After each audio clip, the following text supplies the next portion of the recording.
जय जगन्नाथ सांग माने नमस्कार। मु सुचित्रा आपण मानक स्वागत करुछि मोर आउ एक नुआ वीडियो को। टॉप पिकनिक स्पॉट कथा उठिले आमे नयागढ़ जिला को केमिति भूली जिबा। सांग माने पहाड़ पर्वत घंच जंगल शांत परिवेश प्राकृतिक परिवेश सहित विभिन्न प्रसिद्ध मंदिर मान रही आम नयागढ़ जिले में। आपण माने थरे नयागढ़ जिला आड़े थरे बुली आसंतु देखिबे आपण मानकर मन प्रफुल्लित होइजिबो। नयागढ़ मुख्य पिकनिक स्पॉट गुड़िक विषय रे जानिबा पई एई भिडियोटी को शेष पर्यंत देखिबे। लाइक टे कर देबे। आम पई बड़ आम नयागढ़ चलंतु जानिबा नयागढ़ रो टॉप पिकनिक स्पॉट विषय रे। फतेगढ़ राम मंदिर, 2 रे कंटिलो नीलमाधव, 3 रे रणपुर जगन्नाथ मंदिर, 4 रे पंचुपल्ली प्रांगण, 5 रे ओडगां रघुनाथ, 6 रे नयागढ़ सहर, 7 रे कुआरिया जलभंडार, 8 रे दुतिकेश्वर मंदिर, 9 रे गोकुलानंद मंदिर, 10 रे कतूर डियर पार्क, 11 रे बरमूल, 12 रे सातकोशिया घाटी, 13 रे शरणकुल लडू बाबा, 14 रे दशपल्ला, 15 रे वन्यप्राणी अभयारण्य 22 पल्ला, 16 रे दक्षिण काली मंदिर, 17 रे रजगिरी जलप्रपात, 18 रे सिमिली जलप्रपात, 19 रे मणिनाग मंदिर, 20 रे जामुपाटଣା, 21 रे उदयपुर बा लाइब्रेरी, 22 रे सुनामुही, 23 रे कोटगढ़, 24 रे गोपाल प्रसाद, 25 रे बाघुआपल्ली, 26 रे मर्धराजपुर, 27 रे तरवालो उष्म प्रसवण, 28 रे जामुझरी बा माता वैष्णो देवी मंदिर। एमती अनेक पर्यटन स्थली जेते बुलिले भी सरीबनी। चलंतु सांग माने एथर जानिबा आपण माने केउ स्थान को गले कोन सब देखिबा को पाइबे। फतेगढ़ राम मंदिर, नयागढ़ रो फतेगढ़ ठारे गिरी गोवर्धन पहाड़ उपरे एही मंदिरटी द्वितीय अयोध्यार भ्रम सृष्टि करुछि। एही राम मंदिर रे आपण माने अयोध्या भली उपभोग करि परिबे। एठारे पुरुषोत्तम रामचंद्रଙ୍କ प्रतिमूर्ति सह भव्य मंदिर प्रतिष्ठा होइछि। एथिपाई श्रीराम मंदिर पार्श्व देवादेवीଙ୍କ मंदिर मध्यरे रहिछि। एही मंदिर प्रतिष्ठा परठारु लक्ष लक्ष लोकଙ୍କର समागम हेउछि। पहाड़ शीर्ष रे एही राम मंदिर जो माने अयोध्या जाई पारु नाहंती से माने एही मंदिर रो चित्ताकर्षक कार्य देखि आत्मा शांति करि परिबे। श्री रामचंद्रଙ୍କ सह माता सीता अनुज लक्ष्मण हनुमानଙ୍କ दर्शन ମଧ୍ୟ करि परिबे। पहाड़ उपरु प्राकृतिक सौंदर्य आपण माने उपभोग करि परिबे। ग्रामवासी वृंद और श्रीराम सेवा परिषद निज पुष्प पुंजीरु निर्माण करिसंती एही भव्य राम मंदिर। नयागढ़ जिल्लार भापुर ब्लॉक फतेगढ़ पहाड़ शीर्ष रे रहिछि एही राम मंदिर। एही राम मंदिर उच्चता प्राय 65 फुट। एही मंदिर समुद्र पतन ठारू 1632 फुट उच्चरे रहिछि। पुरी कोणार्क और तारातारिणी मंदिर रे होइथिबा कारुकार्य मध्य आपण माने एही मंदिर रे देखि परिबे। राजधानी भुवनेश्वर ठारू 70 किलोमीटर और नयागढ़ शहर रु प्राय 35 किलोमीटर दूर रे रहिछि। नयागढ़ रो आउ एक प्रमुख पिकनिक स्पॉट हेउछि कंटिलो नीलमाधव। तेबे सांग माने एही मंदिरटी ओडिशार बहुत लोकप्रिय मंदिर। एठारे भगवान विष्णु को पूजा करा जाय। महानदी कूलरे कंटिलो ठारे एहा अवस्थित। एठारे 2टी पहाड़ अछि जहा घंच जंगल रे आवृत। एही जगार मुख्य आकर्षण हेउछि पवित्र जल जहा कि भगवान सिद्धेश्वर और भगवान नीलमाधवଙ୍କ पादरु क्रमागत प्रवाहित हुए। अवश्य प्रभु जगन्नाथଙ୍କର एही धर्म और केंद्रीय स्थिति सर्वदा नीलमाधवଙ୍କୁ प्रदान करा जाय। नीलमाधवଙ୍କ मंदिर माता लक्ष्मी मंदिरଙ୍କର डाहाण पार्श्व रे अवस्थित जहा कि पुरी जगन्नाथ मंदिर रे अवस्थित। कंटिलो नीलमाधव मंदिर जहा कि बहुत प्राचीन मंदिर। एहा एक वैष्णव मंदिर भाबरे परिचित। तेबे एही मंदिर रे शिव मंदिर टी अछि। एही मंदिर रे थिबा शिव मंदिर रे शिवलिंग 6 मासे उत्तर को ढଳି रुहंती तो 6 मासे दक्षिण को ढଳି रुहंती। एही मंदिर रो कारुकार्य बेस उच्च कोठीर। आपण माने एही मंदिर रे नीलमाधवଙ୍କ दर्शन सहित काशी विश्वनाथ, मां बिमला, मां लक्ष्मी, प्रभु जगन्नाथ, बलभद्र, माता सुभद्रा ଆଉ ରୋହିଣୀଙ୍କ ଦର୍ଶନ ଗୋଟେ ଜାଗାରେ କରିପାରିବେ। ଏହି ଜାଗା ନୟାଗଡ଼ ଠାରୁ 33.8 କିଲୋମିଟର ଦୂରରେ ଅବସ୍ଥିତ। ନୟାଗଡ଼ ଜିଲ୍ଲାର ଆଉ ଗୋଟେ ପର୍ଯ୍ୟଟନ ସ୍ଥଳୀ ହେଉଛି ରଣପୁର, ଯେଉଁଠି ଜଗନ୍ନାଥଙ୍କ ମନ୍ଦିର ଆପଣ ମାନେ ଦେଖିପାରିବେ। ଏ ଜାଗାଟି ନୟାଗଡ଼ ଠାରୁ 28 କିଲୋମିଟର ଦୂରରେ ଅବସ୍ଥିତ। ଐତିହାସିକ ଐତିହ୍ୟ ସହିତ ସ୍ୱତନ୍ତ୍ର ଅଟେ। ଏହି ଜାଗା ପର୍ଯ୍ୟଟକ ମାନଙ୍କର ଅନେକ ସୁଖଦ ଅନୁଭୂତି ମଧ୍ୟ ଦେଇଥାଏ। ମୌନକ ପାହାଡ ଉପରେ ଥିବା ମଣିନାଗଙ୍କ ଚମତ୍କାର ମନ୍ଦିର ଜୀବନ୍ତ ଶକ୍ତିପୀଠ ଭାବେ ପ୍ରସିଦ୍ଧ। ଏହା ବ୍ୟତୀତ ରଣପୁରରେ ଆହୁରି ଅନେକ ଲୋକପ୍ରିୟ ପର୍ଯ୍ୟଟନ ସ୍ଥଳୀ ମଧ୍ୟ ରହିଛି। ଏଠାରେ ଜଗନ୍ନାଥଙ୍କର ଏକ ସୁନ୍ଦର ମନ୍ଦିରଟିଏ ଅଛି। ଏକ ସୁନ୍ଦର ଜଳପ୍ରପାତ ନିକଟରେ ଅସୁର କୁମାରୀ ମନ୍ଦିର ଜଗନ୍ନାଥ ମନ୍ଦିର ରହିଛି। ରଥଯାତ୍ରା ସମୟରେ ବହୁତ ଲୋକଙ୍କର ସମାଗମ ହୋଇଥାଏ। ତେବେ ସାଙ୍ଗମାନେ, ନୟାଗଡ଼ ଜିଲ୍ଲାର ଆଉ ଏକ ପର୍ଯ୍ୟଟନ ସ୍ଥଳୀ ହେଉଛି ପଞ୍ଚୁପଲ୍ଲୀ ପ୍ରାଙ୍ଗଣ। ଏହି ଜାଗାଟି ନୟାଗଡ଼ରୁ ପ୍ରାୟ 55 କିଲୋମିଟର ଦୂରରେ ଅବସ୍ଥିତ। ପଞ୍ଚୁପଲ୍ଲୀ ପ୍ରାଙ୍ଗଣ ହେଉଛି ଆକର୍ଷଣୀୟ ଗନ୍ତବ୍ୟ ସ୍ଥଳ, ଯାହା ପ୍ରକୃତି କୋଳରେ ଅବସ୍ଥିତ। ମହାନଦୀ ଏବଂ ବୃତଙ୍ଗ ନଦୀର ମିଳନ ସ୍ଥାନ। ଏହି ଖଣ୍ଡଟି ଶ୍ରୀ ଗୁପ୍ତେଶ୍ୱର ମହାଦେବ, ଶ୍ରୀ ଶ୍ରୀ ନବକୁଞ୍ଜରଜୀଉ ଦେବୀ କାଳପାଟଣା ମନ୍ଦିରର ଅବସ୍ଥିତ। ବର୍ଷ ସାରା ଏଠାରେ ବିଭିନ୍ନ ସାଂସ୍କୃତିକ କାର୍ଯ୍ୟକ୍ରମ ହୋଇଥାଏ। ନୟାଗଡ଼ର ଆଉ ଏକ ସୁନ୍ଦର ପର୍ଯ୍ୟଟନ ସ୍ଥଳୀ ହେଉଛି ଓଡଗାଁ ରଘୁନାଥ ମନ୍ଦିର। ପ୍ରଭୁ ରଘୁନାଥଙ୍କ ପାଇଁ ଓଡଗାଁ ଜଣାଶୁଣା। ସାଙ୍ଗମାନେ, ପ୍ରଭୁ ରାମଚନ୍ଦ୍ରଙ୍କ ଉଦ୍ଦେଶ୍ୟରେ ଏହି ମନ୍ଦିରଟି ଓଡ଼ିଶାର ଏକ ପ୍ରସିଦ୍ଧ ମନ୍ଦିର। ଏହି ମନ୍ଦିରରେ ପ୍ରଭୁ ରଘୁନାଥ, ସୀତା ଓ ଲକ୍ଷ୍ମଣଙ୍କର ସୁନ୍ଦର କାଠର ପ୍ରତିମା ରହିଛି। ଏହି ମନ୍ଦିର ଚୂଡାରେ ଯେଉଁ କଳସ ଅଛି, ତାହା ସୁନାରେ ନିର୍ମିତ। ଏଠାରେ ମାନସିକ କରି ବହୁତ ଭକ୍ତ ରଘୁନାଥଙ୍କର କୃପାରୁ ଉପକୃତ ହୋଇଥାନ୍ତି। ସେମାନଙ୍କର ମାନସିକ ପୂରଣ ମଧ୍ୟ ହୋଇଥାଏ ବୋଲି ଲୋକମାନଙ୍କର ବିଶ୍ୱାସ ରହିଛି। ଏହି ମନ୍ଦିରରେ ରାମନବମୀକୁ ବହୁତ ଧୁମଧାମରେ ପାଳନ କରାଯାଏ। ବହୁତ ଭକ୍ତ ସମାଗମ ହୋଇଥାନ୍ତି। ଏହା ନୟାଗଡ଼ ସହର ଠାରୁ ପ୍ରାୟ 26 କିଲୋମିଟର ଦୂରରେ ଅବସ୍ଥିତ। ନୟାଗଡ଼ର ଆଉ ଏକ ପର୍ଯ୍ୟଟନ ସ୍ଥଳୀ ହେଉଛି ନୟାଗଡ଼ ସହର। ସାଙ୍ଗମାନେ, ପ୍ରାକୃତିକ ସୌନ୍ଦର୍ଯ୍ୟରେ ପରିପୂର୍ଣ୍ଣ ନୟାଗଡ଼ ସହର ଅନେକ ଐତିହାସିକ ସ୍ଥାନ ତଥା ପ୍ରାଚୀନ ମନ୍ଦିର ପାଇଁ ପ୍ରସିଦ୍ଧ।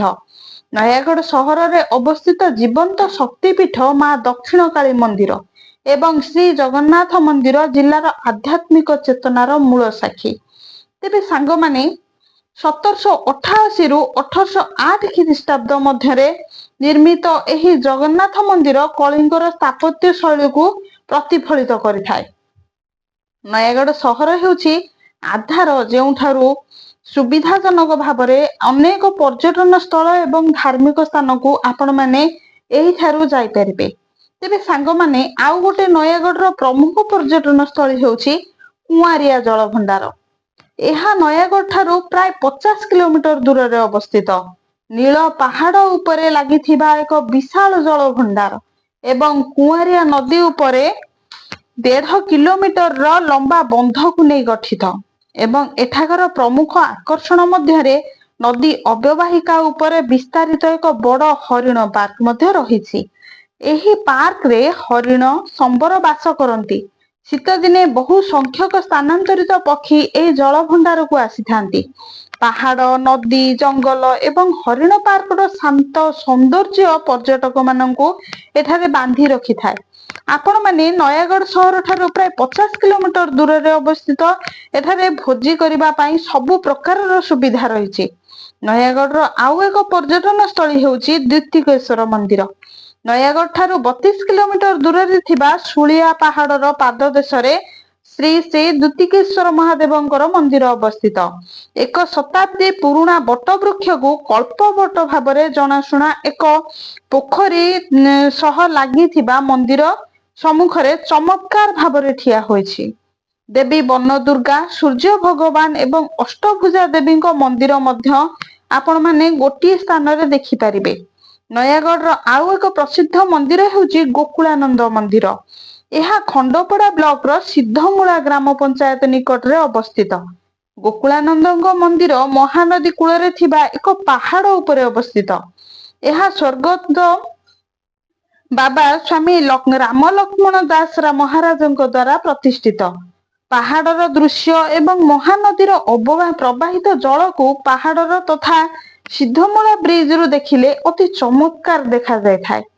ପାହାଡର ଉଚ୍ଚ ଗଛ ଓ ଔଷଧୀୟ ବୃକ୍ଷ ଗୁଡିକରେ ପରିପୂର୍ଣ୍ଣ। ଆପଣ ମାନେ ଏଠାରେ ବଣଭୋଜି କରିପାରିବେ।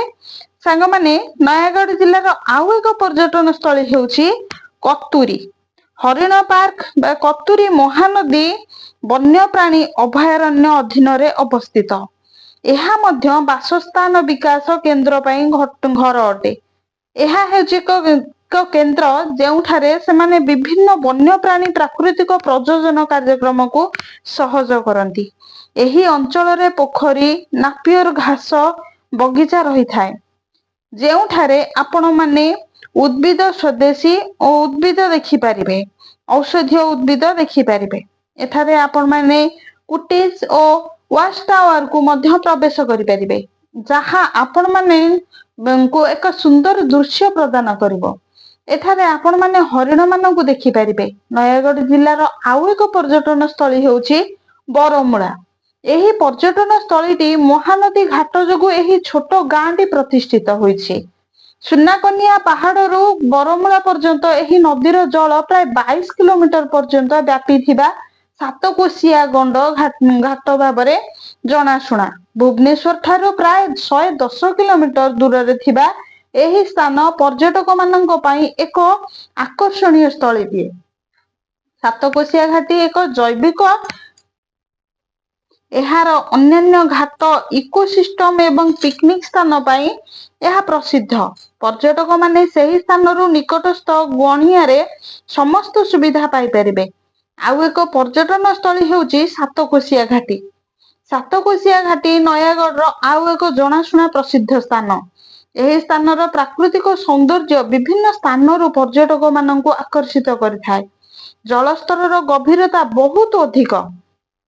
ସାତକୋଶିଆରେ ଏକ ବନ୍ୟଜନ୍ତୁ ଅଭୟାରଣ୍ୟ ଅଛି। ବିଭିନ୍ନ ପ୍ରକାରର ପଶୁ ପକ୍ଷୀ ଏଠାରେ ଦେଖିବାକୁ ମିଳନ୍ତି। ନୟାଗଡ଼ ବୁଲିବାକୁ ଆସୁଥିଲେ ଆପଣ ମାନେ ନିଶ୍ଚିନ୍ତ ଥରେ ଆସି ବୁଲି ଯାଆନ୍ତୁ। ନୟାଗଡ଼ ଜିଲ୍ଲାର ଆଉ ଏକ ପର୍ଯ୍ୟଟନ ସ୍ଥଳୀ ଲଡୁକେଶ ମନ୍ଦିର ବା ଲଡୁ ବାବା ମନ୍ଦିର। ଲଡୁକେଶ୍ୱର ମନ୍ଦିର ପାଇଁ ଶରଣ କୂଳ ଗର୍ବିତ।